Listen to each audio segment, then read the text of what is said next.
did you secure the $1.17 million in commercial funding? Because as you know, with the banks, that's a whole nother ball game and story we could really go into when it comes to them funding, especially African Americans or Black, whatever you want to call it. Like they really, Yeah.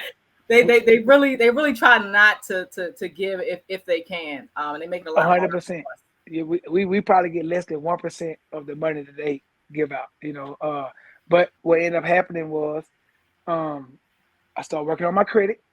I had a low credit score, like 540. And like I say, I come from a place where credit is not that important, or we think it's not that important.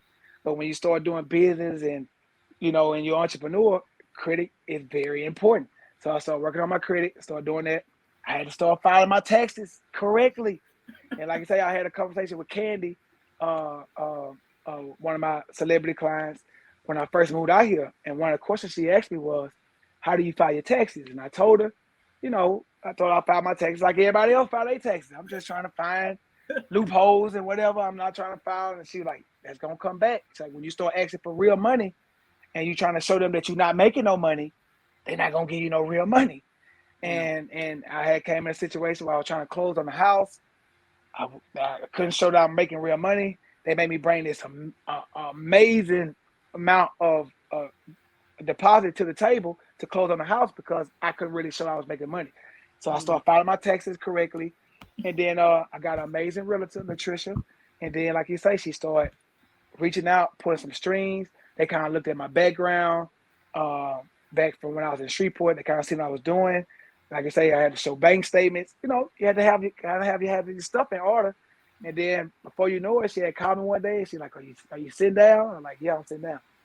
She's like, "You got the loan for 1.2 million." And like you say, that was, to me, that's another thing that I couldn't believe, that they're giving this black man who didn't graduate college. I'm not even a college graduate. You know what I'm saying? So I'm looking at this like, do y'all really know my past? Y'all finna give me $1.2 million? And like you say, they gave it to me. We bought the building. We renovating the building. That's We've awesome. been paying the loan back for the past 2 years. Ain't missed a payment. You know what Okay. I'm saying? God's been blessing us. Like I say, the new gym is soon to be open. And like you say, like that was one of the biggest moments of my life. Is like, you know what I'm saying? Because like I say, I couldn't believe. I remember I had a Chase account Chase with Chase for 10 years. I had the money in my account that I was asking them for, and they still denied me for the loan. It's like I was like, I couldn't imagine. Like I didn't have my account with y'all for 10 years because let's be clear, they'll give you grants and stuff for school and loans for school. They'll put you in debt. They'll give you a car. But when you out there trying to get a business, you trying to buy a building or something, they're not really trying to give a lot of blacks that type of money because that sets you up for generational wealth. That sets you up.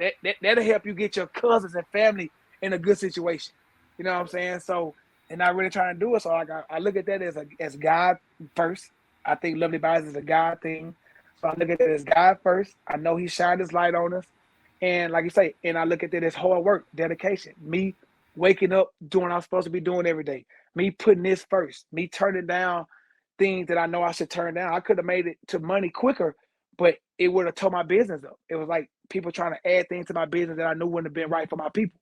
But even though the money was there, the good intention wasn't there. And like you say, and I was willing to go a couple more years of not having to reach that moment where them people give me $1.2 million. And like I say, I'm just thankful for it. And like I say, it's finna do something totally different out here in Georgia with this gym, my trainers, my team. We're finna go to a whole other level. So that was big.